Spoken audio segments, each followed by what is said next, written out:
Howdy, with this video I want to show you how I grade papers. Just, the basic physical process about how I arrive at a grade on an essay when I'm grading them. Sorry about the background. From where I'm sitting, it looks like I'm teaching from heaven. I'm in a room that just has horrible lighting. But what I do is when I open the essay, I go into track changes.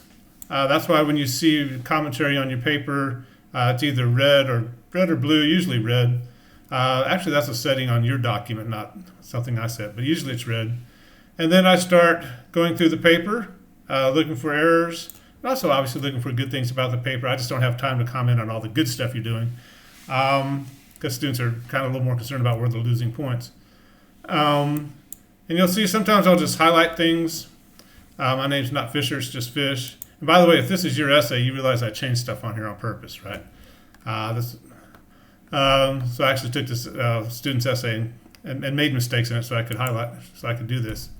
Then I have autocorrect set so that when I see an error, like here's a comma splice, that's when someone puts a comma between two sentences instead of a period. So I can just hit CS and comma splice pops up. And I just start going through the essay. Right, every use of it's a point off. So I'm gonna highlight that. I don't feel the need to comment on that because you're gonna see it when I get to the grading sheet that you're losing a point for every use of the word it. There's a wrong word in there. That's two, and two, or like here, thanking instead of thinking. I'll note that. And basically, I just go through the essay and start making commentary, and you'll see that all the way through the paper. Hopefully not a ton of it. The more commentary you get, probably the lower the grade is. Thought I had another error in there, but anyway.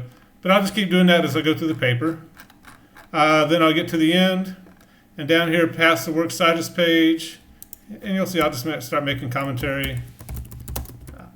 Alphabetical order. Some of it I have to type out if it's not a common error. But I'll get down here and then I'll go and copy this grading sheet. Copy. There it is. And tag that onto the back of the essay, or to the bottom of the essay. Whoops. I want to get out of track changes so it's not this flash of red there. And I go through these different questions to arrive at a basic writing grade. So I'm looking at the title, the thesis statement, and this should you should have a sense of deja vu. These are the same questions from the peer reviews, right? Organization, development, examples, quotes, MLA format. Eventually MLA formatting will be a separate grade when we get to the longer essays.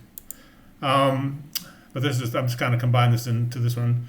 Mainly because I gave you the works citus page entry and all you had to do with the citations. And everybody's kind of learning that MLA stuff, right? And then, of course, edited English. So I'll start making commentary. Just what I'm seeing in the essay.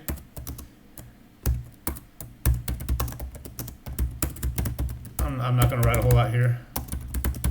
And basically what I'm trying to do is justify the grade I give you. And there's really two ways to grade an essay. One, you can start with 100. And then take a point off for every error, like 5 points for a comma splice and 2 points for a misused comma, and on and on and on. I don't do that. I tend to grade a little bit more holistically. I read the essay and I make my commentary and assign it a letter grade range. And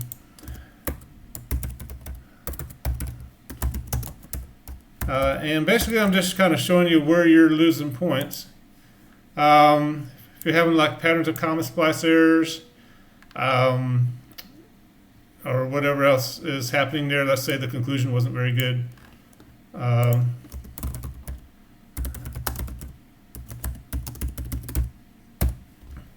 have to go back and modify stuff. And then I'll just make my commentary.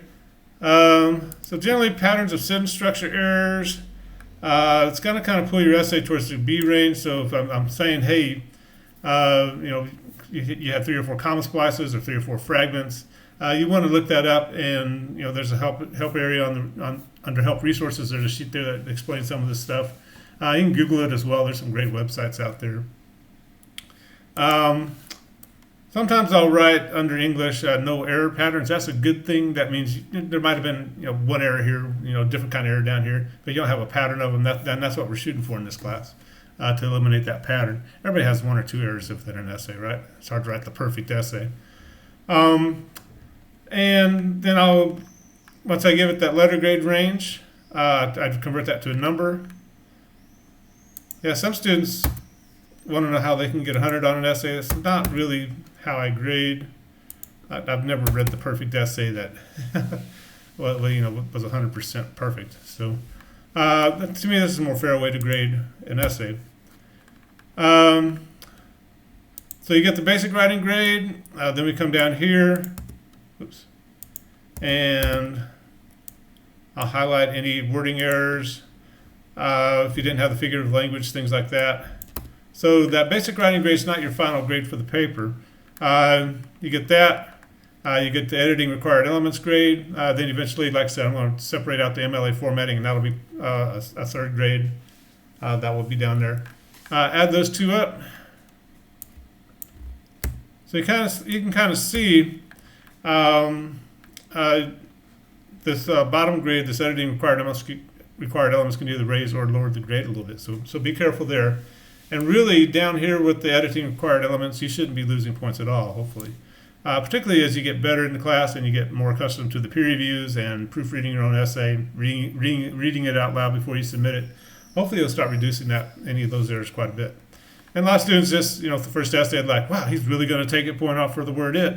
And my response is, yes, I'm really going to take a point off for each use of the word it. I want you to revise that sentence. Generally, it leads to vague pronoun use, where the question is, well, what is it?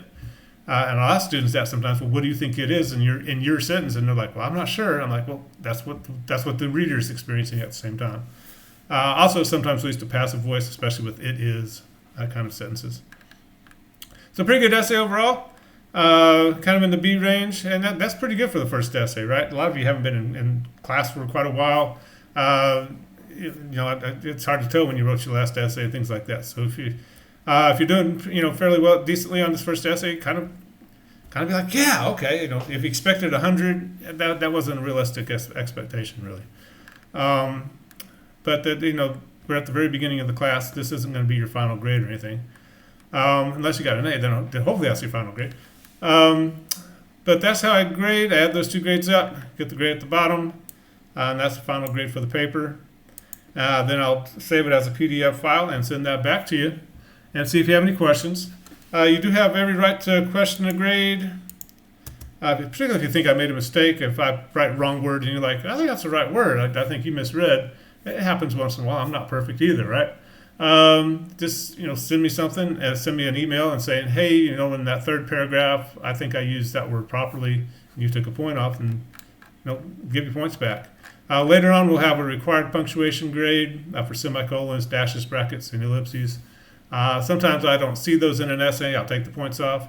Perfectly fair to email me and say, hey, my ellipses were there in the 4th paragraph. I want points back. And I'm happy to do that. I love giving points back. I love it when students are right. But that's how I grade papers. If you have any questions about the grading, be sure to let me know. And we will talk to you later. Bye-bye.